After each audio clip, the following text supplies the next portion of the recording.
Welcome back to the listener's commentary on 1 Corinthians. We've been working through Paul's letter to the Corinthians, and we are in chapter 9. This recording will look at 1 Corinthians 9:19 through 27.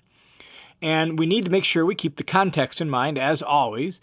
And so the overarching topic of chapters 8, 9, and 10 in 1 Corinthians is eating food offered to idols, especially eating in the temple precincts. We talked about that in our recording on chapter 8.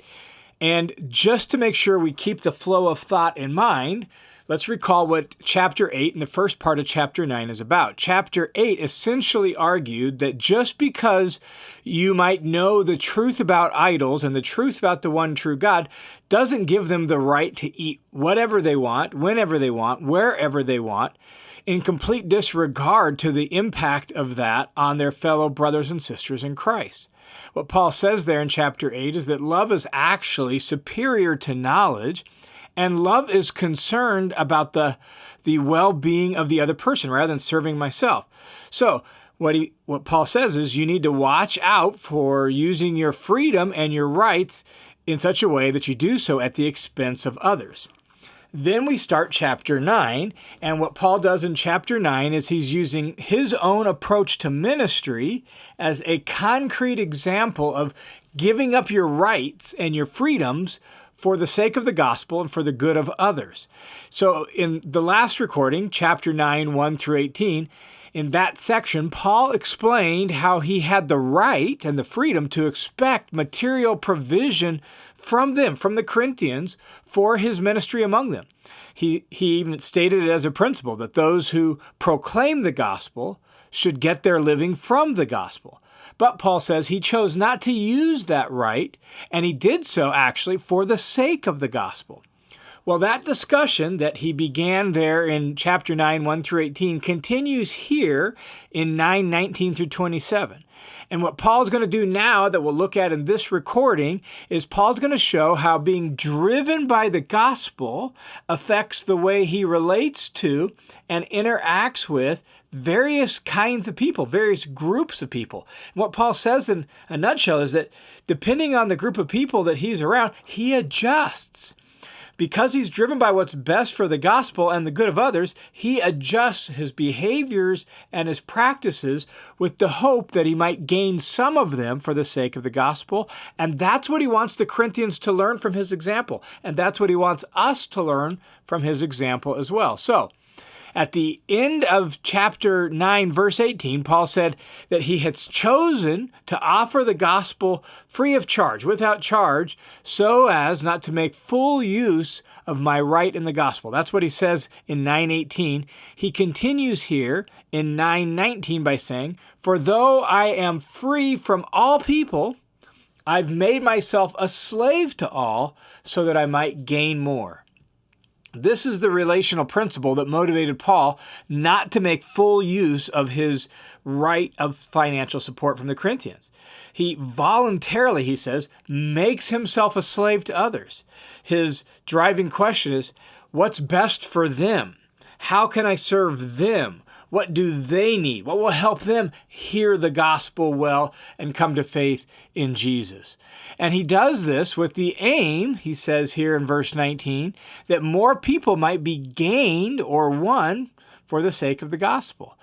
And typically, when we read 1 Corinthians 9:19, I think the first thing we think of, and oftentimes the way it's preached, is that we might gain people outside of the church, conversion and evangelism and all of that we might win people to Jesus who are unbelievers. And that's certainly true. That's part of what Paul means here, is that in a evangelistic context where he's working with Jews, you can see this even in Acts, he speaks the gospel in a way Jews can hear it from the Old Testament law. But when he's in an evangelistic context where, for example, he's speaking to Gentiles, he doesn't quote the Old Testament scriptures. Why not?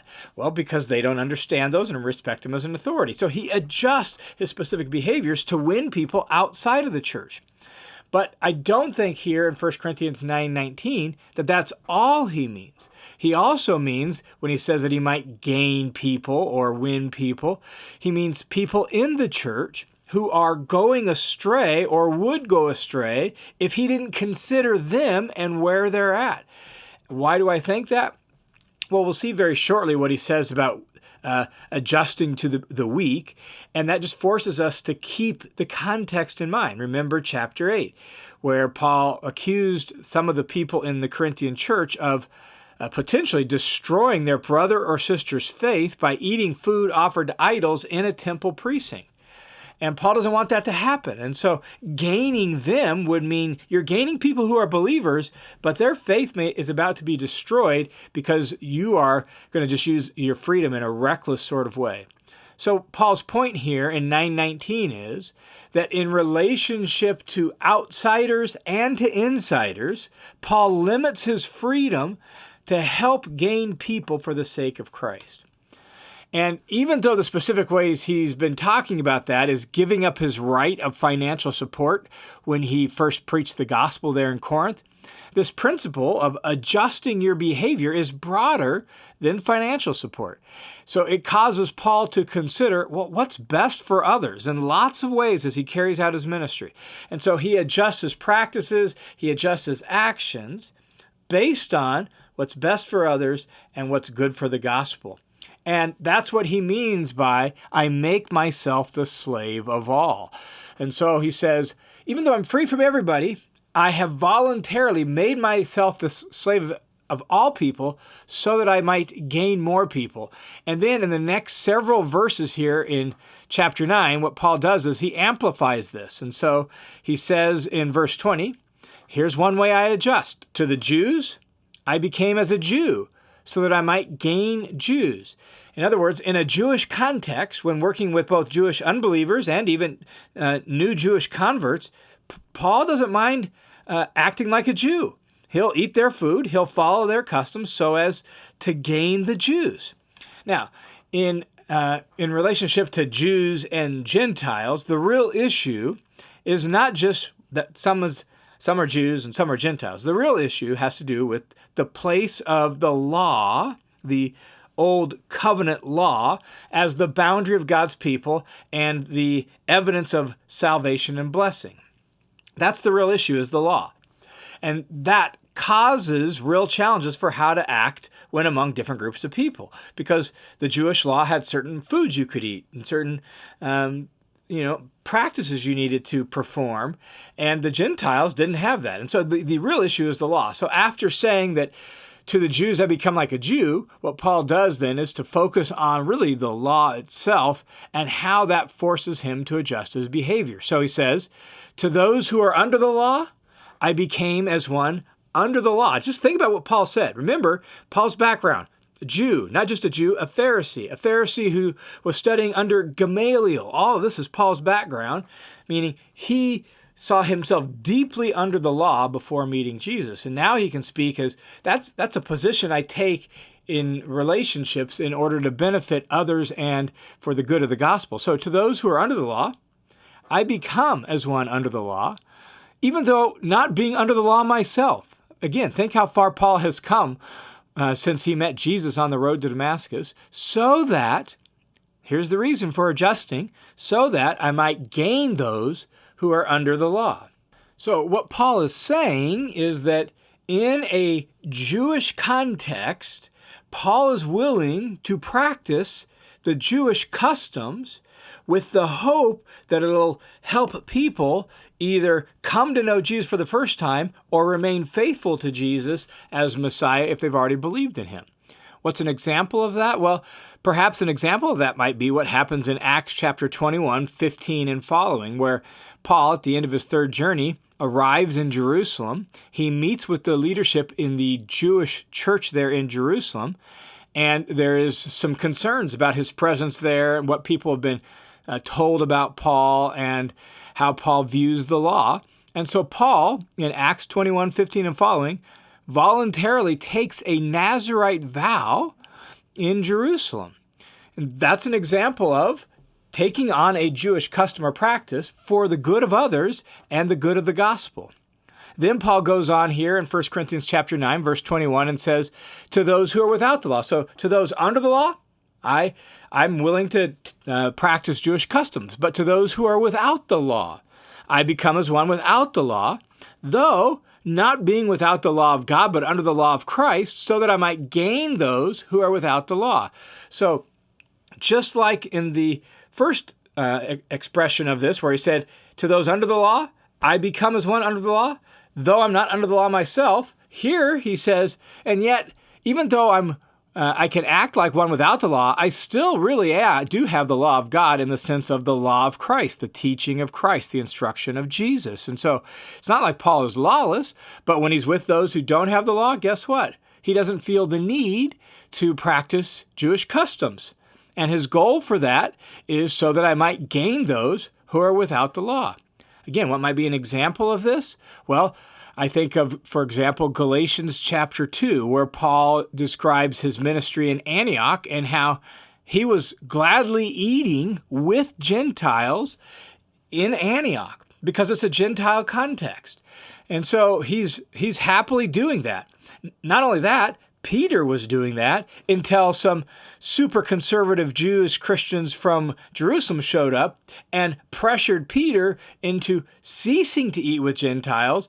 And all of a sudden that led to conflict in the church. And Paul describes what happens there in Galatians chapter 2. And so Paul's like, no, like in that context, the best thing we can do for the sake of the gospel and for the good of others is to all eat together as Jews and Gentiles, because we're in a context where that makes sense. Then what Paul does here in 1 Corinthians 9 is he ends this description of how he adjusts his behavior with another group. Not just any group, the very kind of group of people that are being potentially hurt in the church at Corinth. And so he says in verse 22, to the weak, I became weak so that I might gain the weak. Now, hopefully you hear the connection with the immediate situation that Paul's addressing in 1 Corinthians 8, 9, and 10. Specifically, how people who are weak, meaning people who can't eat idol meat, are being harmed by those who are just going their own way and serving themselves. And so chapter 8, Paul describes this. For example, chapter 8, verse 7, he says, however, not all people have this knowledge, but some, being accustomed to the idol until now, eat food as if it were sacrificed to an idol, and their conscience, being weak, is defiled. Or 8, verse 9, take care that this freedom of yours does not somehow become a stumbling block to the weak. Verse 10, for if someone sees you, the one who has knowledge, dining in an idol's temple, will his conscience, if he is weak, not be strengthened to eat things sacrificed to idols? So a handful of times in chapter 8, Paul has used this word weak to describe what's going on in the situation in Corinth. And so Paul says about himself and his ministry that he limits his freedom to become like the weak so that he might gain the weak. And the implication is very clearly to the Corinthians is that he wants them to do the same thing. He wants them to limit their freedom for the sake of the weak in the church. And it's really this sentence in verse 22, to the weak I became weak so that I might gain the weak. It's this sentence that makes it clear that the word gain or win does not refer exclusively to evangelism and conversion. It includes gaining and winning those in the church who might be led astray by the Corinthians' misguided use of their freedom. And so to the Jews, become like the Jews. To those under the law, I become like those under the law. To those without the law, I become like those without the law. To the weak, I become like the weak. And then he says, I have become all things to all people so that I, by all means, may save some. Jews, Gentiles, those under the law, those without the law, the weak, whoever, rather than flaunting his freedom and demanding his rights, what Paul says is he adjusts. He adjusts his practices and his behaviors and his customs in ways that he deemed helpful to that particular group of people and in a way that he thought was in keeping with the truth of the gospel. And that's true whether it's for people outside the church or whether it was true for people inside the church. Paul is willing to limit his freedom and adjust his behavior in very specific ways for the good of others, and all of that is driven by his commitment to the Gospels. And so in verse 23 he says, I do all things for the sake of the gospel, so that I might become a fellow partaker of it. The gospel literally means good news, but most simply and precisely, the gospel is the news that Jesus is King and Lord, risen from the dead. That's the gospel that you see the apostles preaching in the book of Acts. And the implications of that truth for Paul and the apostles is huge. For Paul, it causes him to adjust his behavior to help people be drawn to Christ or remain faithful to Christ. In fact, the gospel shapes everything that Paul does with his life. And he says it shapes everything and drives everything so that he might partake of the gospel. What does that mean? Partake of the gospel. Well, the word partake means to share in or to participate in. So it's not merely that I partake it like consume it, but that I share in it. I participate in this grand, liberating, world-changing news that Jesus is the King, Messiah, Lord of all. And that includes in participating in the blessings and benefits and results of it. It also includes participating in announcing it and other ways of being involved in service to King Jesus that the gospel announces. In fact, in the book of Philippians, Paul actually describes the Philippian church's financial support of his ministry as participating in the gospel, the same word that's used here. And so Paul says, I make my whole life about the gospel because I want to participate in the gospel. That's what drives Paul to adjust his behavior in really key and important ways. That's what he's calling the Corinthians to imitate by his example. Then Paul concludes this section with a final illustration and appeal. He says in verse 24, "Do you not know that those who run in a race all run, but only one receives a prize," right? Like there's only one winner. In the ancient world, they didn't have participation trophies. You either won or you didn't. And so those who run in a race, all the runners run, but only one wins the prize. Run in such a way that you may win. Everyone who competes in the games, and Corinth was famous for the Isthmian Games that were practiced every other year. They rivaled the Olympics in prestige and importance. And so they were a big deal to the Corinthian audience. And so Paul's just playing off things they're familiar with. Everyone who competes in the games that they knew about exercises self-control in all things, right? They discipline themselves, what they eat, the way they train, right? Their sleep patterns. Everyone who competes in the games exercises self-control in all things. So they do it to obtain a perishable wreath.